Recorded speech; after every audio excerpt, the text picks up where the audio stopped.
এখন এই বাড়িটা ভাড়া দিয়ে যে পয়সা পাওয়া যায় এই বোধটা আবার ছিল না। আমি সত্যি কথা বলছি, আমি যখন দেবকে যখন কাজ করেছি এখন যখন দেখি একটা মার্কড ইমপ্রুভমেন্ট হয়ে যায়। মানে আমার পার্সোনালি মনে হয় যে খুব লস অবশ্য চলে গেল। চ্যানেলের সঙ্গে কথা বলি, চ্যানেল তো একটা মানুষ নয়, চ্যানেল তো একটা কতগুলো লোক। মানে তোমার ক্ষেত্রেও এটা বারবার আমার সুবিধা হচ্ছে যে আমি কারোর কাছে যাচ্ছি না, আমি খুব মানে আমার মানে রিজেকশনটা হচ্ছে না, অ্যাকসেপ্টেন্স হচ্ছে না, রিজেকশন হচ্ছে না, কারণ আমি নির্লিপ্ত। আমি যদি যে লোককে চাকরি করে তাই হঠাৎ চাকরি চলে যায়, সে কি কেউ তো তাই। তো তখন এমনি পরিবেশটাও তো বেশ একটা ফ্যামিলিয়ার ছিল, সবাই সবার সাথে। সেই ফ্লেভারটাকে এখন কাজ করতে গেলে পাও কোনোভাবেই পাই না। এখন নতুন ছিল তারাও আমার ছিল না, আমারও সঙ্গে খুবই ভাবাচ্ছে হবে। যারা নেই তাদের মধ্যে মিস করো না তাদেরকে? হ্যাঁ করি তো, সাথে বিপ্লব চরিত্রে হ্যাঁ এমনি সম্পর্ক খুব ভালো, মানে আমার শরীর শুনলি ফোন টোন করে, এগুলো করে, কিন্তু আমি খুব ভয় পাই। তোমার কাছে তো ঋতুদা একটা ইম্পর্টেন্ট জায়গা। প্রথম তুমি চিনলে কখন থেকে যে ঋতুদাকে? মারা ছিল তো এখান থেকে, ঋতু মারা যাওয়ার পর দুবার তরুণবাবু আলো করছি। তরুণবাবু তো খুবই স্ট্রিক্ট ছিল, ছিল, আমাকে ডেকে বললো যে পড়ার কোনো রকম ইয়ে করবেন না, মানে ইয়েটা ঠিক করবেন না, মানে পানাহার করবেন, পান অ্যাভয়েড করবেন। মানে তরুণবাবুর ইউনিট এটা বন্ধই ছিল যে কেউ পানাহার করতে পান করতে পারবেন, সবাই করেছে। আমার তো দুঃখই বলুন যে অনেক কিছু করতে পারেন, পেস মেকার বসলো, আমি নিজেও বুঝেছি, বললাম যখন মনে হচ্ছে যে এবার ভালো লাগছে। নমস্কার, মগজ বাড়িতে আজকে আপনাদের সবাইকে স্বাগত। আচ্ছা, আজকে আমরা আড্ডা মারব, মানে গল্প করব তমল রায়চৌধুরীর সঙ্গে।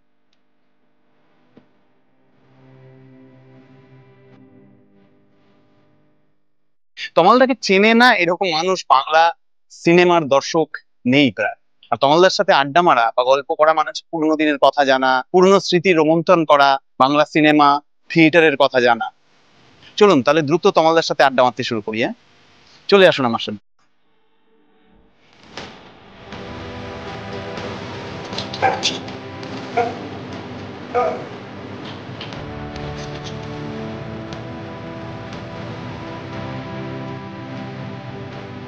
এইগুলো তমাল লাগবে।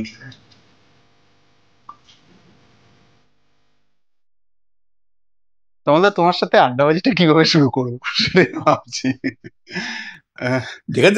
যেখান থেকে আড্ডাবাজিটা শুরু করা যায়, মানে তোমার সাথে কথা বলা মানে সবসময় একটা এক্সপেকটেশন যায় যে পুরোনো দিনের কথাগুলো, তোমার শুরু, তোমার থিয়েটার এবং দুটো ইন্ডাস্ট্রি, ফিল্ম ইন্ডাস্ট্রিতে আসা, আর এই মজার গল্পগুলো। থিয়েটার আসাটা খানিকটা মানে কি বলবো, আমি স্থির করে ডেফিনেটলি আমি এটা করবো ভেবেই আমি নাটকে এসেছি। সিনেমা বা সিরিয়াল কিন্তু তা নয়, এটা খানিকটা অ্যাক্সিডেন্টাল, অন্যান্য নানা রকম ঘটনার পরিপ্রেক্ষিতে হয়েছে। থিয়েটার, আমাদের পাড়ায় একটা থিয়েটারের চল ছিল, এবং কিছু কি বলবো উনি মানুষ ছিলেন, যেমন শচীন কর, ওই দেশ পত্রিকায় লিখতেন ট্রামে বাসে। শচীন বাবুর আরেকটা পরিচয় ছিল, উনি হচ্ছেন ওই সুশীল মজুমদার পরিচালক অভিনেতা, তার ভগ্নিপতি। আচ্ছা, তো উনি থাকতেন। পাড়ায় একটা চল ছিল বলে, পাড়া বলতে তোমার এই পাড়াটাই নাকি? না তুমি না পাড়া মানে এই পাড়াটা, ইন্দ্রাণী পার্ক। আচ্ছা, ইন্দ্রাণী পার্ক থেকে। এছাড়া ছিলেন আমাদের, ওরা সবাই টাকাবাবু বলতো, আমি কাকাবু বলতাম। সে হচ্ছে বিপিন বন্দ্যোপাধ্যায়, এই যে বিমল বন্দ্যোপাধ্যায় সৌগনিক, একটি অবাস্তব গল্প, তার বাবা পিতৃদেব। উনি পাড়া ছেলেদের নাটক করাতেন। একজন ছিলেন তিনি মেয়েদের দিয়ে নাটক করাতেন, সব ছিল আর কি। তো আমি একবার ওই উনি করা ছিলেন ওই বিপিন বাবু, ওই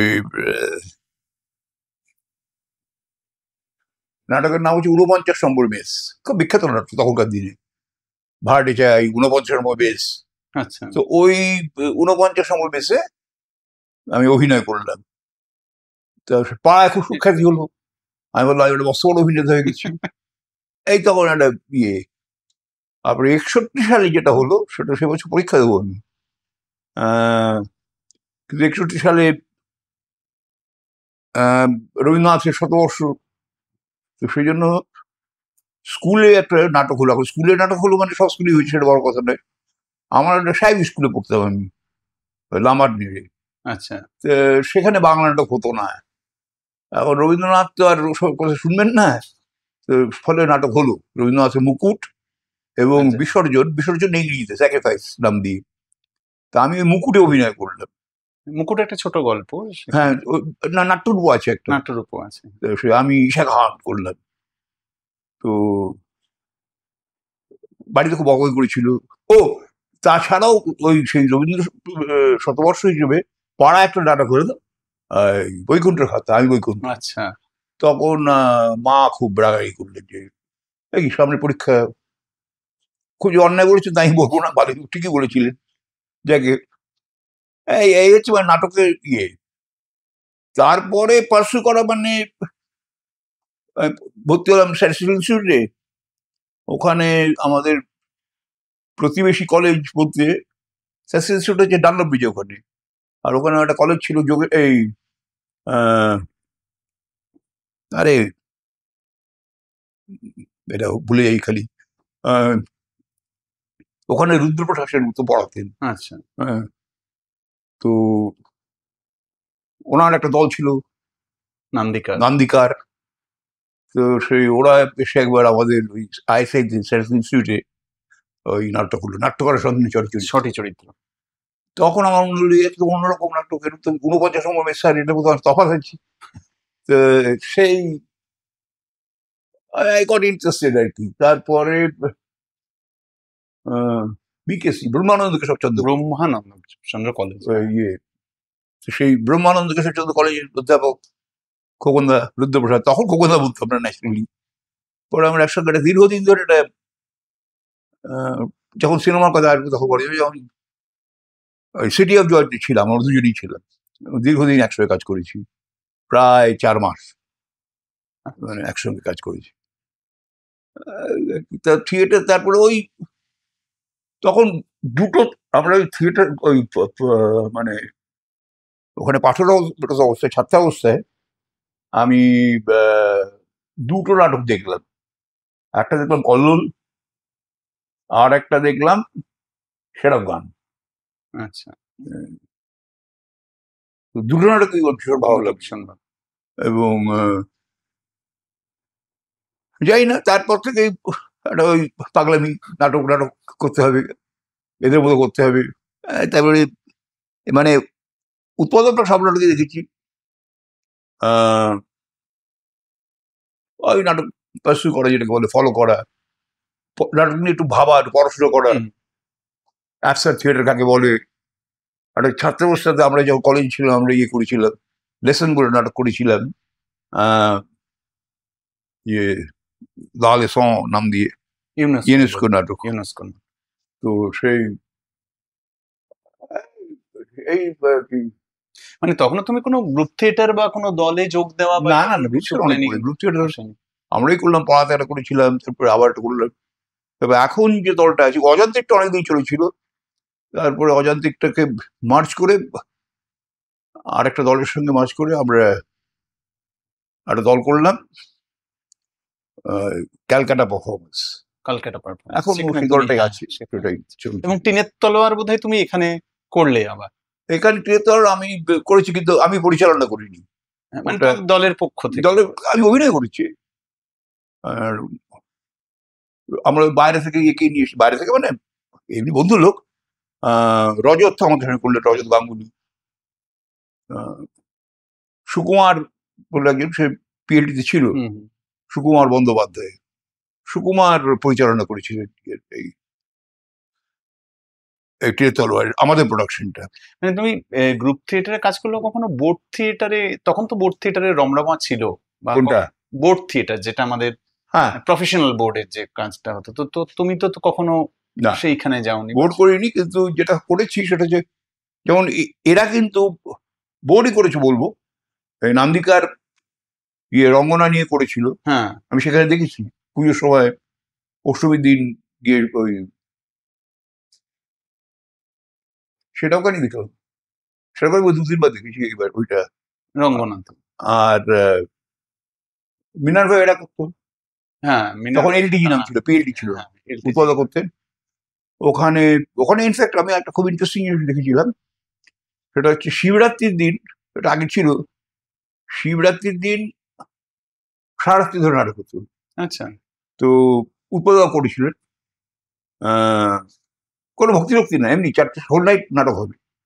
তো সে ছিল হচ্ছে মিডসামার নাইটস ড্রিম শেক্সপিয়ারের, উনি নাম দিয়েছিলেন চৈতালি রাতের স্বপ্ন। চৈতালি রাতের স্বপ্ন। তারপরে করলেন বুড়ো শালিকের ঘাড়ের রং, মাইকেল মধুসূদন দত্ত। তারপর করলেন অজয় ভিয়েতনাম। আচ্ছা, হ্যাঁ, অজয় ভিয়েতনাম, লাস্টে কল্লোল। যখন শেষ হচ্ছে তখন 4:30, 4:45 বাজে। বেরিয়ে গেল, ওখান থেকে হেঁটে হেঁটে গেলাম, তখন হাঁটতে পারতাম আর কি। হেঁটে হেঁটে শ্যামবাজারের কাছে গেলাম, একজনের বাড়ি থেকে চা খেলাম, রোয়াকে বসে, শেষ রক ফাঁকে উঠে গেছে, চা ফা খেয়ে বাসে বাড়ি চলে এলাম। মানে নর্থ কলকাতা থাকলে এই রকের আড্ডাটা ছিল, কিন্তু সাউথে তোমাদের কি সেই আড্ডার বিষয়টা? না, আমাদের সামনে একটা পুকুর আছে, পুকুরে ঘাট ছিল, ওখানে আড্ডা ফাড্ডা হতো। ওরকম নর্থের মতো সেরকম মানে টেনিদার চাটুদিতে ওয়াক, সেই ব্যাপারটা নেই, সেই কনসেপ্টটাই ছিল না। আর তোমার সিনেমায় চলে আসা, মানে সিনেমাটাও কি তুমি ঠিক করেছিলে যে সিনেমায় যাবো না? না, সিনেমাটা খানিকটা প্রথম সিনেমা হলো বাড়ির একতলাটা তখন খালি ছিল, মানে আমাদের ভাড়া ছিল, তো একদল ভাড়াটে চলে যাচ্ছেন, আরেক দল আসবেন, মাঝখানে একটা ইটের পিঠ, বাড়িটা একটু পরিষ্কার পরিচ্ছন্ন করা, রং করা, দেয়ালটাকে সারিয়ে দেওয়া, এরকম যা হয় আর কি। আর লোক থাকলে তো প্রথমেই 25টা পেরেক ঠুকে ফেলে দেয়ালে, সেগুলো ঠিকঠাক করে হলো। একজন বললো যে তো বাড়িতে একজন শুটিং করতে দেবি, তোমার বাড়িতে শুটিং করতে হবে, আপনি সে একজন। কি ব্যাপার? বললো অজিত দা আছেন, হংসরাজ করেছেন, হংসরাজ পরিচালক, অজিত, হ্যাঁ গাঙ্গুলি, এটা যদি খুব ভালোভাবে উপকার হয়। আরে উপকার হবে, এখন এই বাড়িটা ভাড়া দিয়ে যে পয়সা পাওয়া যায় এই বোধটা আবার ছিল না, জ্ঞানটা হয়নি আর কি। তো যাই হলো, তারপর সকাল 9টার সময় চলে এলো, তারপরে 10টা না 10:30 সময় অভিনেতা বিপ্লব চট্টোপাধ্যায় বিললেন, কিন্তু বিপ্লব যে কো একটা, সে যে কোনো কারণে গেল না, তো আপনি করে দিন পাঠটা। সে কি আমার ধারণা, মানে পাঠ মানে মুখস্থ করো, রিহার্সাল করো। না কিছু করতে হবে না, চলুন না, ভয় পাচ্ছেন কেন? ভয় আর কি আছে, যাওয়া হবে। বললাম তো, সেটা উতরে গেল। এবার সে বলছে ইয়ে করো, আমার সঙ্গে অমুক দিন দেখা করো। ঠিক আছে, ভালো বলতে পাঠ বাড়বে, এত ভালো অভিনয় করেছি, পাঠ বাড়বে। ঠিক আছে। তারপর একদিন ওই সেই যে অ্যাসিস্ট্যান্ট আর কি, যে আমার অফিসে চাকরি করতো, মানে সে সরকারি চাকরি করতো এবং কি বলে অ্যাসিস্ট্যান্ট করতো আর কি, বললো যে আপনি গেলেন না, অজিত ডেকেছিল, কি ব্যাপারে ডেকেছি বলতো, ঝাঁকাটা কিছু টাকা দেবে, টাকা দেবে, কারণ তখন সরকারি চাকরি করলে ওই টাকা নিলে কতগুলো প্যারাফার্নালি ছিল, পারমিশন দিতে হয়, তারপরে ওই একটা ডিক্লারেশন দিতে হয়, আমি কোনো পয়সা নিইনি, বা নিলেও আমি 40% কি আমার আসলে মনে নেই এখন ছিল ওগুলো। শুধু প্রথম কাজটা বিনি পয়সায় হলো। তারপরে অজিতবাবু নিয়ে গেলেন ক্যানিং এ। ক্যানিং আমাকে পাট্টা দেওয়ার প্রধান কারণ হচ্ছে একটা সরকারি লঞ্চ দরকার, সেটা আমি ছাড়া হবে না। আমি মানে পারমিশনই করছি, কিন্তু বাইরের লোকে দিতে পারে না তো। আর সুবিধা হচ্ছে ওটা প্রডিউসার ছিল দূরদর্শন, মানে কলকাতা দূরদর্শন কেন্দ্র, কিন্তু মানে এটা কোনো প্রাইভেট ইয়ে নয়, প্রাইভেট প্রডিউসার বা প্রাইভেট এন্টারপ্রেনার নয়। যাই হোক করলাম। সেইখানে আমার সঙ্গে মানে প্রধান যে চরিত্র করছে, জানতাম কি করছে, আমার ধারণা ছিল আমি সবচেয়ে ইম্পর্টেন্ট রোল, কালী ব্যানার্জি। আচ্ছা, কালী ব্যানার্জি, সেই কালী ব্যানার্জি, কালিদার সঙ্গে প্রথম কাজ, সেটাই প্রথম কাজ হলো। তারপরে কালিদার সঙ্গে দীর্ঘদিন সম্পর্ক ছিল, দীর্ঘদিন, খুব অনেক শিক্ষা, সাহায্য, ভালোবাসা কালী ব্যানার্জি তো নিজেই একটা ইনস্টিটিউশন, মানে নিজেই একটা ইনস্টিটিউশন, মানে একবার মনে আছে এইখানে এই আমাদের পাশেই হচ্ছে 2 নম্বর স্টুডিও, আগে নাম ছিল নিউ থিয়েটার 2 নম্বর, পরে নাম হলো টেকনিশিয়ান। সেই 2 নম্বর স্টুডিও একদম আমার বাড়ির কাছেই, হেঁটে গেলে 5 মিনিট লেগে। যাই হোক, তো আমি ফোন করে সকালবেলা, তোমার কালীদা বলছি, হ্যাঁ বলুন স্যার, আমার কাছে তো 2 নম্বর স্টুডিও আছি আমি, তুমি 12টা 12:30 হয়ে এসো। গেলে বসে আছি বেকার হবে, আর এখন কিছু নেই, বিকেলে আছি। ঠিক আছে, তাহলে কি ঘুরে আসবো? হ্যাঁ ঘুরে এসো। তুই খাবে? না বাড়ি খেয়ে ওখানে খাবো, দরকার নেই। ঠিক আছে যাও ঘুরে এসো, 5টার মধ্যে আসবি। ঠিক আছে, 5টার সময় পৌঁছলাম, চলো আমার এখন শুটিং হবে। একটা দুটো ইঞ্জি হলো, ওসব শঙ্করের অভিনয়, শঙ্কর মানে মানে চক্রবর্তী, শঙ্কর চক্রবর্তী। থার্ড টেকটা মানে ওকে টেক, সেই বয়ে কি করতে পারে আর কি, ভয়ঙ্কর ইমোশনাল একটা সিন, দারুণ দারুণ। মানে কালী ব্যানার্জির সাথে তোমার সম্পর্কটা অনেকটা ব্যক্তিগত। হ্যাঁ একদম ছিল, অনেক গিয়েছে। আর তাছাড়া তুমি তো বসন্ত বাবুর সাথে করলাম, তখন ইনফোকম একটা কোম্পানি ছিল, ইনফোকম একটা আরম্ভ করলো, প্রোগ্রাম নাম দিল থিয়েটার থ্রু এজেন্টস। আচ্ছা, মানে নাটক যুগে যুগে বসে আর কি, থিয়েটার থ্রু এজেন্টস, তাদের বিভিন্ন নাটকের ছোট ছোট করে পড়া। তো ইমাজিনেড ইনভ্যালিড বা হাইপোকন্ড্রিয়াক বলে একটা নাটক আছে, মলিয়েরের ফরাসি নাটক, ওইটা আমি করেছিলাম। তো ওই নাটকে কালিদা মেন রোলটা করেছিল, দেবরাজ রায় ছিলেন। আচ্ছা, আর মানে সেইভাবে নাম করার মতো। তো তারপরে ওটা হলো, তারপরে ওটার পর করলাম মার্চেন্ট অফ ভেনিস, আচ্ছা, অনুবাদ করে। ওটা আমার জীবন পরে আবার স্টেজেও করেছিলাম। ওটা আমাকে লোকজন যা বলেছে যে প্রোডাকশনটা যে খুব ভালো হয়েছে তা বলবো না, অনুবাদটা খুব দুর্দান্ত হয়েছে। ওটা ওই মাঝখানে একবার সাভারেরও কথা হয়েছিল। মানে সেটার অনুবাদ কি তুমি নিজেই করেছিলে? আমি নিজে করেছিলাম ওইটা। তো তারপরে আরেকটা করো না, কি খালি ফরাসি নাটক করছো আর শেক্সপিয়ার করছো, বাংলা নাটক করো, চলো শাহজাহান করবো। আচ্ছা, এই বসন্ত যোগী ফার্স্ট। তো সেইগুলো কেন করবো, বলবো আমি কেন করবো, আমি যা একবার স্ক্রিপ্ট শোনাস। তারপরে বসন্তের সঙ্গে লাস্টে আমার মনে হচ্ছে লাস্ট মিটিং, আমায় বললেন কথা আছে। তো আমি জানি যে ক্যান্সার ডিটেক্টেড হয়েছে। গেলাম, একজন ছিল, তার সঙ্গে আলাপ করে দিল, সুমন্তকে যে জন্য ডেকেছি। বলুন, আমি একবার তখন ওই মালদায় চাকরি করেছি কিছুদিন, তো আমি একবার মালদায় যাবো। ঠিক আছে, কোন ট্রেনে যাবো? আর অমুক ট্রেনে যান, ভালো ট্রেন,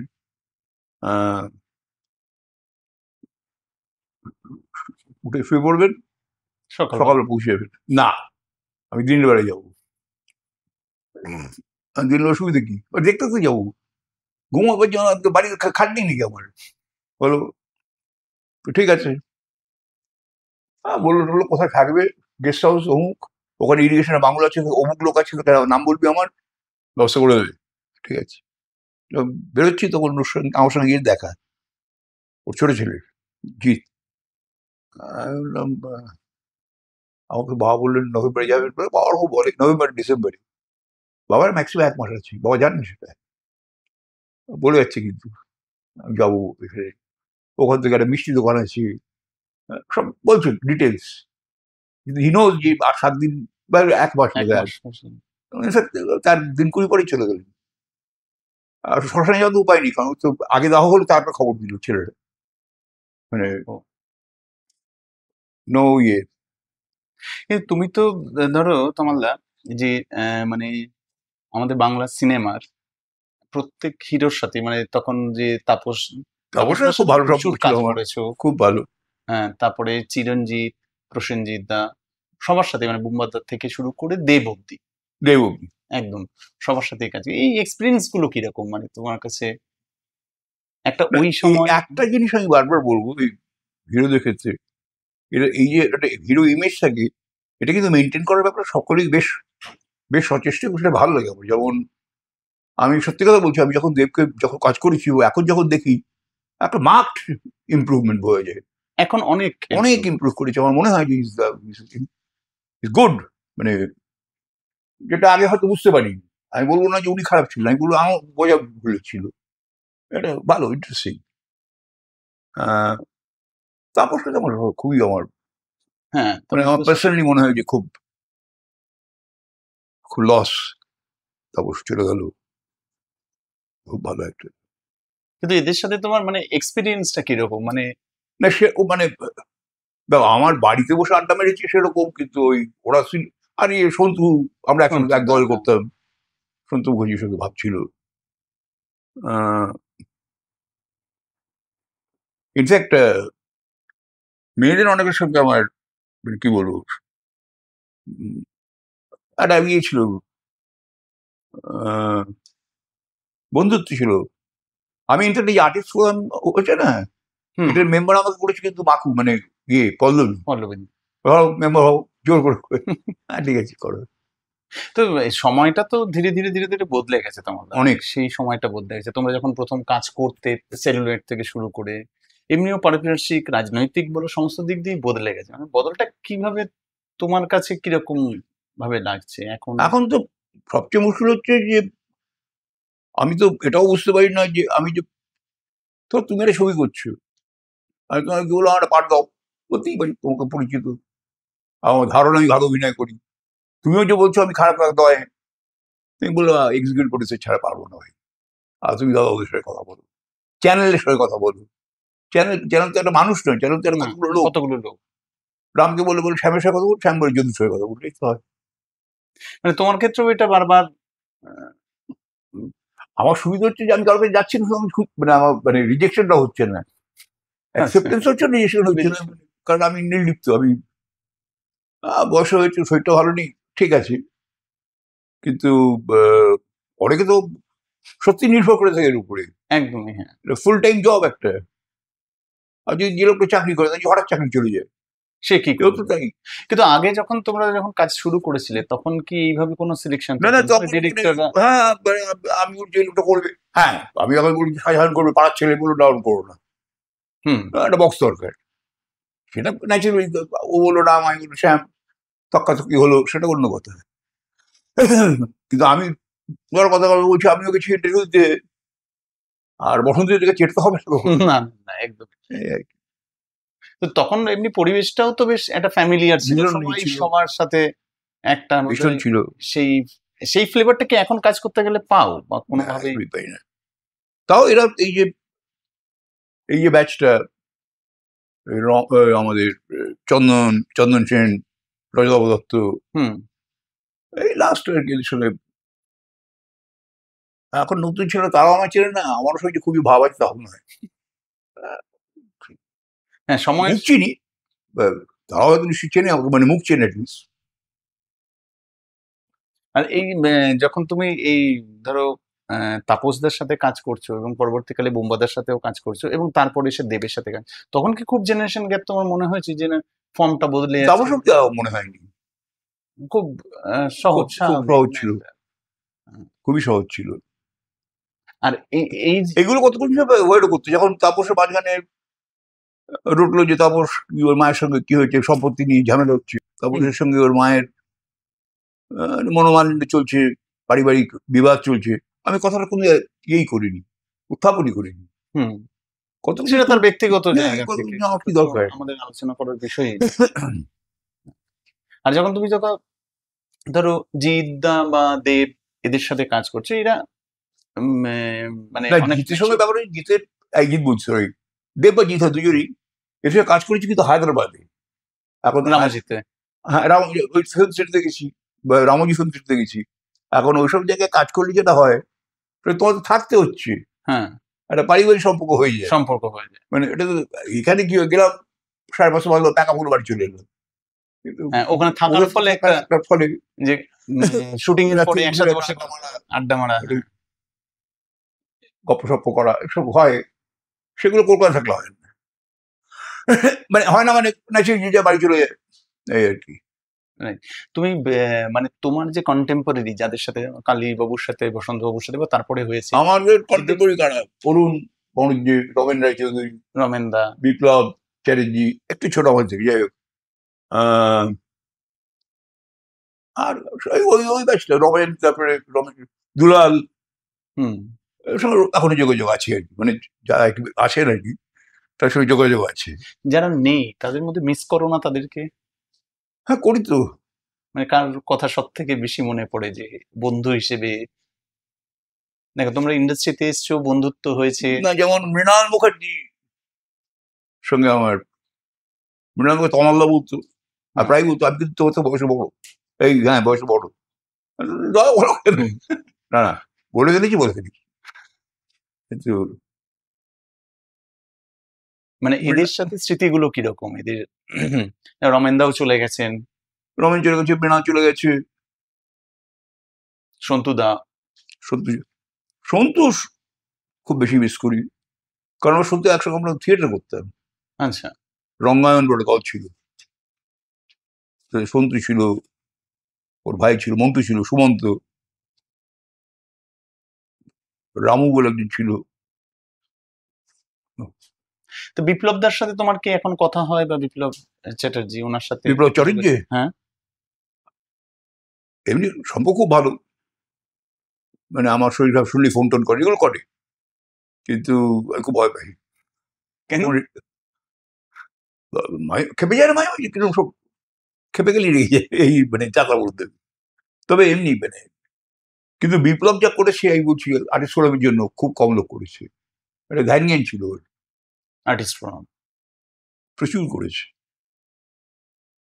মানে আজকের দিনে কি মনে হয় যে তোমার বিপ্লবদা যেটা করেছে আর্টিস্ট ফোরামের জন্য, বা ইন্ডাস্ট্রি বা অভিনেতাদের জন্য, আর্টিস্ট ফোরাম তো অভিনেতা অভিনেত্রীদেরই একটা সংগঠন, তো সেই জায়গা থেকে তো বিপ্লবদা এখন অনেকটাই ইনঅ্যাক্টিভ হয়ে পড়েছেন, বা একদম নেই আর কি, অ্যাক্টিভিশন নেই। ওর নিজেরও বক্তব্য খানিকটা আমি এগ্রিও করি, আমি সহমত, ওকে সময় ডাকাও হয় না বোধ হয়,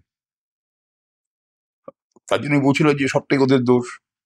তমালদা, তোমার কাছে তো ঋতুদা একটা ইম্পর্টেন্ট জায়গা, মানে এক পাড়ায় থাকা শুধু না, মানে প্রথম তুমি চিনলে কখন থেকে যে ঋতুদাকে? পাড়ার ছেলে তো, ব্যাপার হচ্ছে যেখান থেকে গল্পটা শুরু, সেটা হচ্ছে যে একজন আমাকে বিয়ে বললো যে তোকে একবার ডেকেছেন ইরাদি বলে, আমরা ইরাদি বলতে ওর মাকে, ইরা ঘোষ তোকে ডেকেছেন। গেলাম, শোন, ওর ডাক্তার হচ্ছে রিঙ্কু, মা বলে শোন, রিঙ্কু তোকে তোর কথা টথা শোনে, তুই করে বুঝিয়ে বল কি বলছো, আমি জানি না কি হয়েছে। এমনি খুব ভালো ছিল বলে একটা পরিচিতি ছিল, পড়াশোনা করে, ইয়ে সিরিয়াস, একটু এফিমিনেট, একটু মেয়েলি, কিন্তু খেলাধুলো করে না, কিন্তু খারাপ কি হয়েছে না, ও বলছে ও ইয়ে পড়বে, ইংরেজি পড়বে, পড়ুক, ভালো ইংরেজি ভালো, সত্যি জানে ইকোনমিক্স পড়তে বল, ঘুরে গেল। আমি বললাম যে তো মাই বলেছে, হ্যাঁ মা বলছে এই কারণে পড়বো, আমি কি ইকোনমিক্সটা হবো না, আমি বিয়ে হবো না, কি বলে ইংরেজিও পড়াবো না, কি করবি দেখা যাবে কি করবো। তারপরে যখন সেকেন্ড ইয়ারে পড়ে, তখন একটা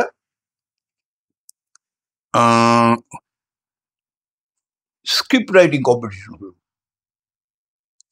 আর একটা নাটক হলো। তো নাটক হচ্ছে কি রাজপুত্রের কাহিনী নাকি একটা গল্প, ওপর তো ইয়েতে স্কুল হচ্ছে সাউথ পয়েন্টে, সাউথ পয়েন্টে যে প্রতিষ্ঠাতা ইন্দ্রনাথ গুহের পিতৃদেব সতীকান্ত গুহ একটা গল্প ছিল, ওই গল্পটাই, সেটা থেকে নাট্যরূপ দেওয়া হলো। আমি একটু তখন আমার একটু ওস্তাদি ছিল, আমি একটুখানি শেষ দিকে চেঞ্জ ফেঞ্জ করে দিলাম। দেবব্রত বাবু ডেকে পাঠাতেন, দেবব্রত বাবু দেবব্রত মুখোপাধ্যায়, ইংরেজি অধ্যাপক, নাটক করতেন। উৎপল দত্তর ক্লাসমেট ছিলেন উনি। আচ্ছা, বললো যে তোমার এই শেষটুকু তো somebody has, মানে ইয়ে তুমি করো, এটা অন্য কেউ করিস, কে করেছে? আমাদের পাড়ায় থাকে না, ও তমাল, তমালকে চিনি আমি। ঠিক আছে, তাতে ওর বললো তোমাদেরকে চিনি, মানে তোমাদের বিকেম অ্যান ইম্পর্টেন্ট পার্সন ওর কাছে। তারপরে একটা স্ক্রিপ্ট জমা দেওয়ার কথা হলো। তখনও যাদবপুরে এই যে ফিল্ম অ্যাপ্রিসিয়েশন কোর্স সমস্তগুলো আরম্ভ হয়, ইয়ে একটা সমরের বসে গল্প, কি গল্প ভুলে গেছি, ওটা চিত্রনাট্য করলো।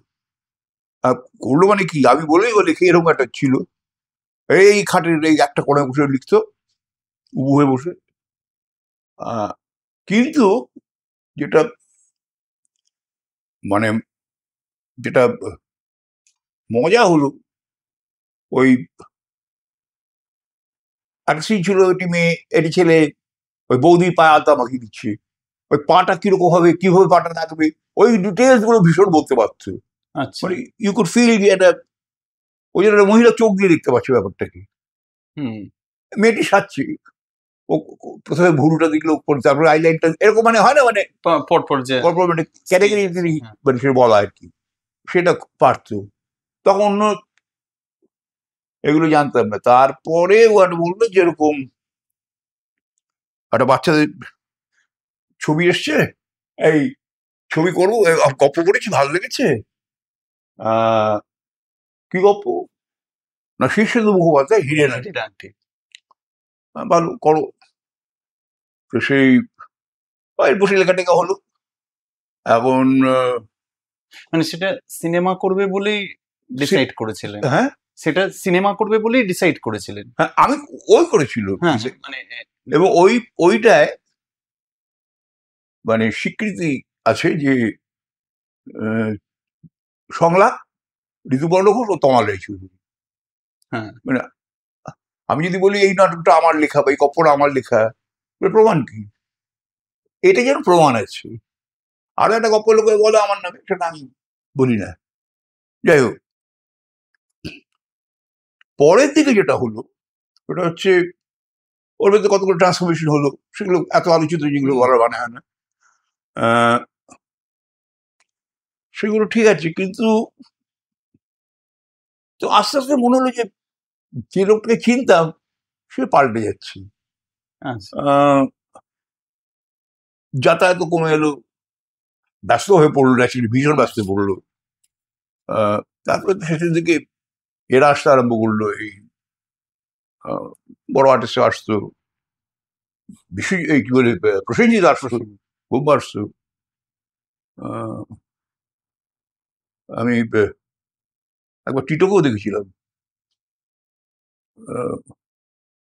ওই আর যে ভালো অভিনয়, টিটো খুব ভালো, মানে দীপঙ্কর খুব ভালো। আবহমানের সময় তো দীপঙ্কর দাকে নিয়ে কাজটা করলো। তো আমাকে ওই আর ওই ইয়ের সময়, হিরের আন্টির সময় যেটা হয়েছিল সেটা হচ্ছে তখন কলকাতায় ছবিটা শুটিং হচ্ছে, ওই city of joy. City of joy হচ্ছে, তা আমি বললাম তখন মানে শর্মিলা চলে যাবেন চেয়ারপারসন আর কি, children's film society, children's film কি একটা মানে বাচ্চাদের ছবি যে স্পন্সর করে গভর্নমেন্ট অফ ইন্ডিয়া, সেইটা উনি চলে যাবেন, আর সাবানা বোধহয় ঢুকবে। একটা জায়গায় বললো আছে গপ্প, দেখো সাবানা, কিন্তু ওই ব্যাপারটা নেই, সে বড় স্টার, ও একটু কম থেকে ওদের আড্ডা ফাড্ডা হতো খুব। আমি, শোভনা, অঞ্জন বলতে অঞ্জন শ্রীবাস্তব, অঞ্জন দত্ত আছে, অঞ্জন দত্ত, মাসুদ আক্তার, এরা সব কলকাতার লোক আর কি। আর ইয়ে ছিল ওখান থেকে পবন মালহোত্রাটার সঙ্গে ভাব হয়েছিল খুব, তাই পরবর্তীকালে ঋতুদার সাথে মানে কথাবার্তা হয়তো অনেক কমে গিয়েছিল। আর কতগুলো ইয়ে ছিল, যেরকম ঋতু মারা যাওয়ার পর দুটো টিভি চ্যানেলে বলতে হয়েছিল। ঋতু যখন ইনফ্যাক্ট এই হিরের আংটি করে, তখন আমি সাজেস্ট করেছিলাম ইয়ের রোলটা, জমিদারের রোলটা বসন্ত। তখন বসন্ত, হ্যাঁ বসন্ত করলেন তো, শেষ করেছিলাম। এবং ওই কালী থেকে শেষ করেছিলাম ওই ডেটেলটা নিয়ে, বসন্ত বাবুর করিস না, তুই ইয়েকে নিয়ে, জ্ঞানেশকে নিয়ে। হ্যাঁ, এই হচ্ছে গপ্প আর কি। না এটা তো একটা বড় জায়গা তোমার কাছে, যে ঋতুদার শুরুর সময়টা আমার সাথে পাওয়া। আচ্ছা, তুমি তো বেসিক্যালি ধরো বাংলা সিনেমার যে কমার্শিয়াল সিনেমা যেটা বলা হয়, সেইখানেই অনেক বেশি কাজ করেছো। কমার্শিয়াল সিনেমাগুলোতেই বেশি কাজ হয়েছে তোমার ক্ষেত্রে, মানে রাদার দেন যেটাকে আর্ট বা প্যারালাল সিনেমা বলে।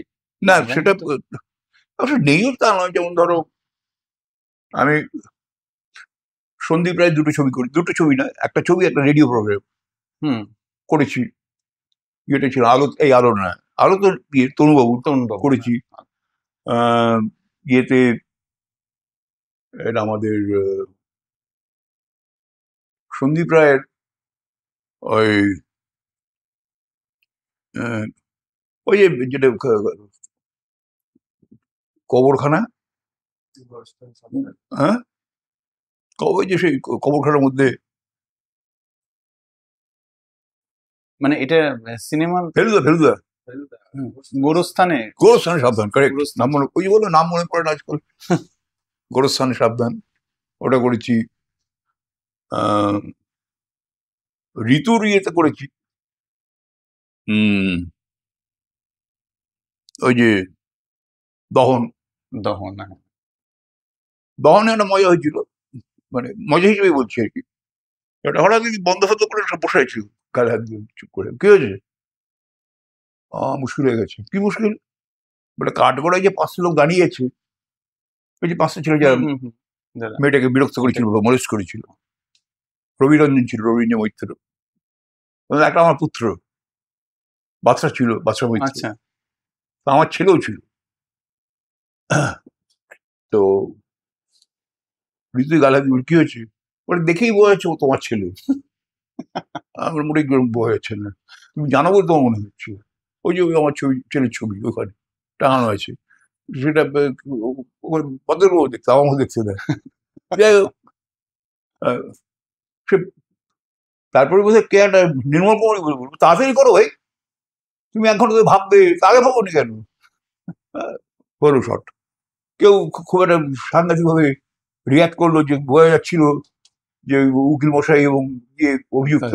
আর যদি ব্যাপারটা হয় হতে কি, আমার ছেলে যদি অন্য একটা চরিত্র করছে, মানে না, আমার ছেলে যদি দুষ্টুমি করে থাকে, আমি তাকে রিপ্রেজেন্ট করবো, বা আমি তাকে রিপ্রেজেন্ট করছিলাম, আমি কন্ডেম করছি তাকে, আর কিছু হবে কি আছে। তো এই মানে তোমার কি মনে হয় যে কমার্শিয়াল সিনেমা যেটা বাংলা ইন্ডাস্ট্রিকে একসময় মানে চালিয়ে রাখতো বা এখনো রাখছে, অনেকদিন তো কমার্শিয়াল সিনেমা সেরকম জোয়ার পাচ্ছি না, বরং এখন ওই প্যারালাল সিনেমাই যেমন ওই একটা কি, যেমন আমি একটা করেছিলাম অশোক বিশ্বনাথনের শূন্য থেকে শুরু, আর একটা কি, মানে অশোক অনেকগুলো কাজ করেছি, সেগুলো নিশ্চয়ই কমার্শিয়াল কাজ নয়, কিন্তু কাজগুলো ফেলে দেওয়ার মতো নয়, সেটাই বলছি আর কি, কাজগুলো ফেলে দেওয়ার মতো। একটা ইন্ডাস্ট্রি চলতে গেলে তোমার কমার্শিয়াল ফিল্মসটা অনেক দরকার, মানে বেশি নাহলে মানুষ। লাস্ট যেটা করলাম অশোকের সঙ্গে, এটা হচ্ছে হেমন্তের অপরাহ্ন। হ্যাঁ, চললো অনেকদিন, ইয়েতে চললো, কি বলে নন্দনে চললো। তার থেকে বরং আমার মনে হয় চিরদিন তুমি আমার অনেক বেশি ইম্পর্টেন্ট। হ্যাঁ, মানে যাই হোক, সেটা ইম্পর্টেন্ট বলতে ইন্ডাস্ট্রিকে চালিয়ে রাখা, ইন্ডাস্ট্রি বাঁচিয়ে রাখছি, সেই মানুষগুলোর কাছে পৌঁছানো। এখন তো আনলেস অফকোর্স ওই যেমন ওই ছবিটা যে মানিক বাবুর মেয়ে নন্দন যেটা করেছে, ওটা ইম্পর্টেন্ট কাজ রিসেন্টলি। মানিকবাবুর একদম হ্যাঁ, সেরকম যেমন দোস্তজি হলো, মানিকবাবুর মেঘ হলো, বা এই ধরনের যে প্যারাল সিনেমাগুলো, সেগুলো এখন অনেকটাই বাঁচিয়ে রেখেছে। কিন্তু কমার্শিয়াল ফিল্মটা তো আমাদের কাছে অনেকটা বেশি দরকার, অনেক বেশি দরকার। সেখানে সিঙ্গেল স্ক্রিন গুলো বন্ধ হয়ে আসছে। তো তোমার মনে হচ্ছে না যে এই বিষয়গুলোকে নিয়েও আমার মানে বেশি ভাবে আমার আর কিছু করার বয়স নেই। হ্যাঁ, কত বয়স বলতো? আমি 80 বছর বয়সে। 80 বছর বয়সে তো মানুষ এখনো দৌড় পাহাড়ে চড়ে, আর তুমি তো একদম সুস্থ স্বাভাবিক জায়গায় রয়েছো। আর তুমি যাই হোক, আমরা অনেকটা সময় এই জায়গা থেকে পেরিয়ে এলাম। এই যে তোমার যে পোষ্যটি এখন আছে, কি কি? এই যে গোল্ডেন রিট্রিভার যেটা, নাম হচ্ছে মোগলি। মোগলি তোমার সাথে কিরকম সময় কাটাচ্ছে সব সময়, মানে তোমার? না, সেটা মুশকিল হচ্ছে যে এই আমার পুত্রবধূ ওদের বাড়িতে, মানে বাপের বাড়িতেও ওরা মানে ডগ লাভার যাকে বলে, এখন আমি ডগ লাভার নই। আচ্ছা, একদম নেই। ওই যে ওই এক ভদ্রবেশ খুনি হচ্ছে আমার ছেলের শালাবাবু, ও ছেলে তার পেছনে বগলি আসবি। আচ্ছা, আমি যে তোমার বাড়িতে কুকুর ছেলে সে আমার কাছে আসবে, হ্যাঁ, কারণ আমার গায়ে গন্ধ পাবে, বগলি গন্ধ থাকবে পাবো, নিয়ে ক্যারি করছি। আমার সেটা পছন্দ নয়, কারণ ওই গালে হাত বললো, গলা চুলকে ওগুলো পারি না। এই আর কি, মানে ওর সাথে এগুলো কি রেকর্ড করছে নাকি? মোগলির সাথে তোমার বন্ধুত্ব খুব একটা হয়ে ওঠে না, সেই অর্থে আমি খুব না হয়ে ওঠেনি। আর কিছু তোমরা যখন একসাথে আগে যখন কাজ করতে, ইন্ডাস্ট্রিতে যখন সিনেমার কাজ করতে, তখন তো একটা ফ্যামিলির মতনই ছিলে, মানে এক একটা ইউনিট মানে এক একটা ফ্যামিলি ছিল। হ্যাঁ, সেইখানে কি মজার বিষয়গুলো সেটা মানে ব্যাপার হচ্ছে, তখন কিভাবে তোমরা শুট করতে, আর এখন কিভাবে শুট হচ্ছে? মানে না, যেমন আমি বলছি, আমরা যখন আলো করছি, তরুণবাবু আলো করছি, তরুণবাবু তো খুবই স্ট্রিক্ট ছিল, খুব স্ট্রিক্ট ছিল। আমাকে ডেকে বললো যে খবরদার কোন রকম ইয়ে করবেন না, মানে ইয়েটা কি করবেন না, মানে পানাহার করবেন, পান অ্যাভয়েড করবেন। মানে তরুণবাবুর ইউনিট এটা বন্ধই ছিল যে কেউ পানাহার পান করতে পারবে না। সবাই করেছে। যাই হোক, আমার ঘরে বসন্ত এই জ্ঞানেশ দা আমার রুমমেট, কি বলবো, অত সিনিয়র লোকের সাথে ধুম করে ও আমি পারি না। কি খুব মাথা চুলকে বললাম যে, তখন সিগারেট খেতাম, সিগারেট খাওয়ার পারমিশন আমার হয়ে গেছিল। আচ্ছা, তো এটার পারমিশন ছিল না। বড় এই যে গ্যাসদা, আমার তো বড় অভ্যেস আছে এরকম। কি একটু, হ্যাঁ আমিও তো খাবো, যাক বাঁচিয়েছি। মানে এইরকম যে ইয়েগুলো, এগুলো প্রত্যেকটা ইউনিটে গেলেই এই ব্যাপারটা ঘটতো আর কি, মানে খুব ফ্যামিলিয়ার, খুব যেমন ইয়েতে চিরদিনে আমার সঙ্গে ইয়ের খুব ভাব হলো, তারপর করেছি কয়েকটা একসঙ্গে, সুপ্রিয় দত্ত। সুপ্রিয়দা, হ্যাঁ, দুই থিয়েটারের লোক, হ্যাঁ, দুই থিয়েটারের লোক। কিন্তু শেষের দিকটা কিরকম, এখন যেরকম পাট ফাট টাকা কত দেবে, কবে দেবে, এটা সেটা মানে it's good to be commercial, কিন্তু এটাও সত্যি কথা যে সারাক্ষণ ওটা ভাবলে মুশকিল হয়ে যায়। হয় না, মানে আমি জানি না, এরকম। যাই হোক, আজ এইগুলি থাক, বেলাও হলো। হ্যাঁ, কারণ আমার তো ভাত ফাত খেতে হবে। আরেকটা, আমি ডিরেক্টরদের নিয়ে একটুখানি কথা বলিনি, যে জায়গাটা খুব ইম্পর্টেন্ট। তুমি তো অনেক মানে এমন ডিরেক্টর, তরুণবাবু থেকে শুরু করে বা কন্টেম্পোরারি এখন আমার তো দুঃখই বড় যে অনেক কিছু কাজ করতে পারেনি, যেমন কালীমাই, যেমন তপন সিংহ, সত্যজিৎ বাবু, এগুলো পাইনি। হ্যাঁ, পাইনি, মানে আমারও দোষ, যে গিয়ে দেখা করা, বলা, সেটা বরাবর। তুমি ওই সময়ের ডিরেক্টর, এই সময় যেমন রাজদার সাথে অব্দি তুমি কাজ করেছো, বা তারপরে আবার কমলেশ্বরদার সাথে কাজ করেছো, কমলেশ্বরদার সাথেও কাজ করেছো, রাজ চক্রবর্তীর সাথে কাজ করেছো, এবং তরুণ মজুমদারের সাথে কাজ করেছো, বা আরো তখনকার দিনে যারা যারা ছিল, অজিত গাঙ্গুলি থেকে শুরু করে। তো মানে তোমার কাছে ডিরেক্টরদেরকে কিরকম, মানে এক্সপিরিয়েন্স রাজের কিন্তু রাজি অনেক কাণ্ড করে আর কি, কিন্তু একটু আমার মনে হয় যে অথরিটিটা আনবার জন্য অনেক সময় মানে কি বলবো ফোর্স করে জিনিসটা, যেমন এই সিঁড়িতে উঠুন, এখন 2 বার 3 বার ঠিক আছে, 6 বার করলে মুশকিল হয়ে যায়, আর ভালো লাগে না। আর আমি বিশ্বাস করি 6 বার হাঁটলে 6 রকম হাঁটা হয়, কি আর হবে, কি তফাৎ হবে? আর এ নয় যে মানে সেই কাঞ্চনজঙ্ঘার ছবি হেঁটে যাচ্ছি, একটা মানে হয়, মানে ব্যাপার আছে। কিন্তু যাদের, যখন তুমি তরুণ বাবুর সাথে কাজ করছো বা অন্যরা, এরা কি অভিনয়ের ক্ষেত্রে তোমাকে মানে ইনস্ট্রাকশন দিতেন যে এইভাবে অভিনয় করুন, ওইভাবে অভিনয় করুন? তনুবাবু দিতেন। তরুণবাবু দিতেন একদম। সন্দীপ রায় দেন, বা আরেকবার করুন, একটু অন্যরকম ভাবে বলুন, এসব বলেছি, কিন্তু এইভাবে বলুন এটা একদম। আর পরবর্তীকালে যখন অন্যদের সাথে কাজ করছো, যখন কমার্শিয়াল ফিল্মে, রাজদা বা এরকম, সেখানে না রাজু তো বললাম যে সবার সিঁড়ি দিয়ে ওঠা, কিন্তু ঠিক আছে, আমরা আজকে এই পর্যন্তই থাকছি। তোমালদার সাথে একটা আড্ডাবাজি হলো, একটা পুরোনো সময় থেকে শুরু করে এখনকার পর্যন্ত একটা ঠিকঠাক করে এডিট ফিট করে দেখিও। আর একটা ছোট্ট প্রশ্ন, চালা থাকলে বা না থাকলে, আমার মানে এটা আমার ব্যক্তিগত প্রশ্নের জায়গা থেকে বলছি, সেটা হচ্ছে যেটা আমি করতে মিস করে গেছি। এই যে তুমি বললে না যে আমি একজন অবসরপ্রাপ্ত অভিনেতা, মানে অভিনেতাদের তো অবসর হয় না, মানে কিন্তু অহিনবাবু করেছিলেন, একদম অফিসিয়াল রিটায়ার করেছিল, আমি রিটায়ার করলাম। হ্যাঁ, অহিনবাবু চ্যাটার্জি। হ্যাঁ, তো এই মানে তুমি কবে থেকে ফিল করলে যে তুমি অবসরপ্রাপ্ত হয়ে গেছো, বা আমার এটা কি ইন্ডাস্ট্রি তোমাকে ফিল করাচ্ছে না তুমি নিজে ফিল? না, আমার প্রথম কথা শরীরটার জন্য, কারণ ওই যে বিয়ে হলো, পেসমেকার বসলো, আমি নিজেও বুঝেছি, বললাম যখন মনে হচ্ছে যে এবার আর ভালো লাগছে না, মানে এরকম তো নয় যে তোমার কাছে কাজের অফার কম আসছে বা কেউ কম তো আসছি, ডেফিনেটলি আসছি, সেটা আসছে। তারপরে যদি আসে, ধরো একটা লোক বললো যে চলুন আমরা একটু বহরমপুর শুটিং করেছি, আমি যাবো না। যে তুমি তোমার মানে মানে এত বছর কাজ করার পর তোমার মনে হয়েছে কি কখনো যে আমি যে চরিত্রটা, মানে কোনো একটা চরিত্র আমি করতে চেয়েছি, এটা ড্রিম চরিত্র, বা সেরকম কোনো চরিত্রের অফার কোনোদিনও আসেনি, বা আমি আরো বেটার করতে পারতাম সেরকম চরিত্র, বা অমুকের চরিত্রটা দেখে কোনো সিনেমা দেখে মনে হচ্ছে আরে এটা তো আমি ভালো পারতাম? জানি না, আমি মানে এখন আর মনে হয় না আর কি, একটা সময় মনে হতো, এখন তখন তো মনে হতোই যেটা আমি ভালো করতে পারতাম। তারপরে ছোটবেলায় বেশি ইনফ্লুয়েন্স করতো সিনিয়র অ্যাক্টর, যেমন ধরো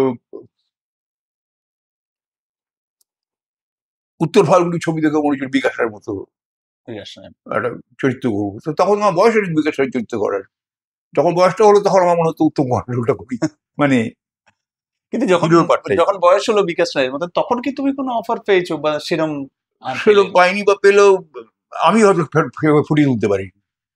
বিকাশের মতো হবে চ্যাটিকের কথা, এটা কমল মিত্র, পাহাড়ি সেনা, যাদের আমরা তখন বুঝিনি, এখন বুঝি কি অসাধারণ অভিনেতা।